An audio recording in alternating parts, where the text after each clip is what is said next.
Em 2004, Susanna Clarke lançou seu primeiro livro, uma história sobre dois magos em uma realidade alternativa da Inglaterra durante as guerras napoleônicas. Jonathan Stranger e Mr. Norrell é um calhamaço de mais de 1000 páginas e uma das melhores histórias de fantasy histórico do século XXI. O livro chegou a vencer o Hugo Awards, consagrando Clarke entre as melhores escritoras de fantasy que temos. 2 anos depois, ela lança uma coleção de contos chamada Ladies of Grace Adieu and Other Stories, novamente tendo como pano de fundo uma Inglaterra onde a magia existe e está entranhada no tecido social. Os contos são escritos de forma a emular a literatura da Inglaterra do século XIX. Enquanto no primeiro livro os homens detêm o conhecimento de magia, talvez aqui uma homenagem ao Feiticeiro de Terramar de Ursula Le Guin, e usam essas forças para fins bélicos, em Ladies focamos em mulheres ganhando poder sobre suas vidas através do uso de magia. Porém, acometida de uma enfermidade debilitante que começou a dar sinais logo após a publicação de seu primeiro romance,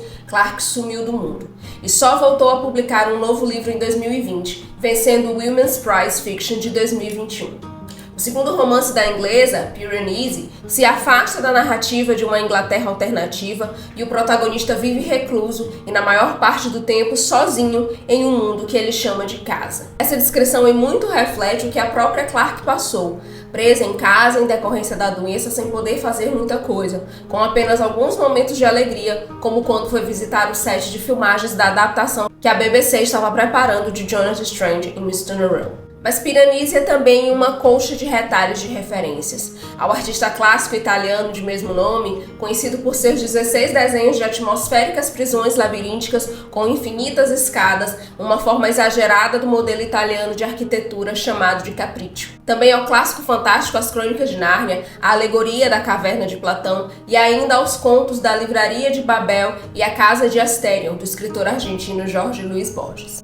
A leitura de Piranesi é uma das mais fascinantes que se pode ter. Eu lembro de ficar completamente imersa nesse mundo que é construído pelo escape de toda a fantasia e imaginação do nosso mundo, construindo uma dimensão paralela que poucas pessoas sabem que existem e menos pessoas ainda sabem como acessar.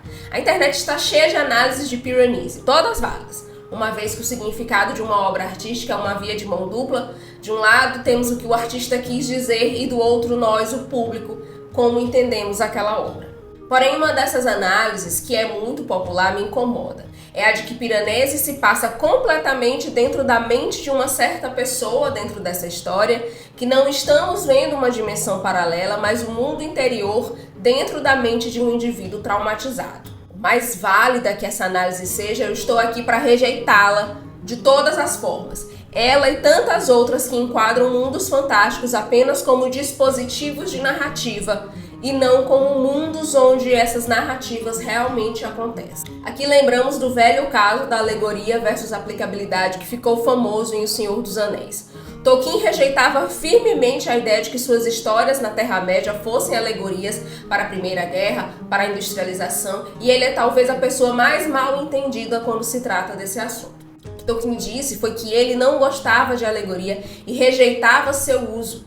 Ele não usou alegoria em O Senhor dos Anéis. Alegoria é um uso proposital do autor de sua história para refletir sobre aspectos, questões e mesmo momentos do mundo real. Aplicabilidade é como o leitor interpreta uma obra, onde ele aplica aquela obra, encontrando no texto semelhanças com coisas do mundo real. Alegoria pressupõe uma agência proposital do autor. Aplicabilidade é a subjetiva interpretação de cada leitor. É óbvio que a idílica vida rural do escritor e suas experiências na guerra escorreram para dentro da sua construção da Terra-média, mas escorreram de forma não proposital. Da mesma forma como nossa imaginação escorreu para uma dimensão paralela e formou a casa de Piranesi. E não temos como controlar isso como Tolkien não podia, a menos que ele deliberadamente pensasse: eu não vou escrever absolutamente nada que se pareça minimamente com meu desgosto pela guerra ou pelo avanço da industrialização no campo. E mesmo que o fizesse, ainda assim talvez fosse possível encontrar esses elementos em O Senhor dos Anéis. C.S. Lewis, por sua vez, fez o caminho contrário do amigo. Propositalmente escreveu uma coleção de contos infantis que são alegorias ao cristianismo e figuras cristãs, tendo o leão Aslan como uma versão de Jesus baseada na tradição de o chamar de o leão de Judá. Mas eu não quero que Nárnia seja apenas uma alegoria. Nárnia, dentro das crônicas dela, Nárnia, aquela de dentro do guarda-roupa, quando eu estou lendo, ela é real. É um mundo à parte do meu mundo, fora de mim, mas cabe inteiramente dentro da minha cabeça. Quando os Rohirrim cavalgam pela Terra-média, eu quase posso ouvir o bater dos cascos na relva. Quando o Moiraine Sedai deu cabo de uma horda de Trollocs em 2 rios, eu senti ela puxar suas tramas da própria terra e do ar.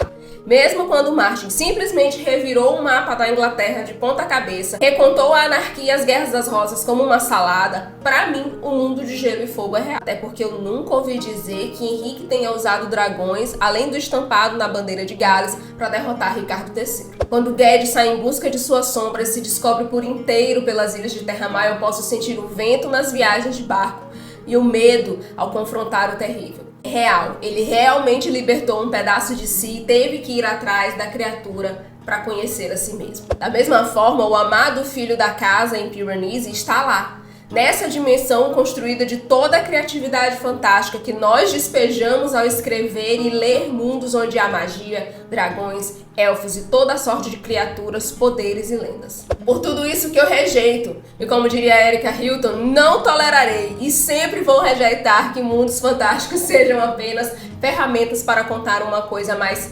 séria. Ainda que Clarke tenha declarado que a alegoria da caverna de Platão tenha sido parte da influência para a construção de Piranesi, em nenhum momento ela diz que Piranesi deve refletir isso ou aquilo. E mesmo que ela houvesse dito, na minha cabeça, a casa existe. Até porque referências também não são alegorias. São elementos que ajudam a construir uma história. E no caso de Piranesi, está claro que Susanna Clarke usou referências de obras que serviram como formadoras em sua carreira como escritora e artista, os mundos nos quais ela acreditou. Literatura de fantasia, de ficção científica ou qualquer ramo da ficção especulativa não precisa se ancorar em uma suposta seriedade do mundo real para ter valor artístico. Ela o tem por si só, como expressão do que há de mais poderoso na criatividade humana. Imagination. Se você gostou desse vídeo, curte, compartilha com seus amigos e deixa aí nos comentários quais as suas obras de fantasy, de sci-fi favoritas, o que é que você acredita quando você está lendo, você tem essa mania de ficar saindo da narrativa para procurar essas referências ou você simplesmente imerge nos livros e sai navegando por essas águas desconhecidas. Depois eu volto com mais conteúdo. Até!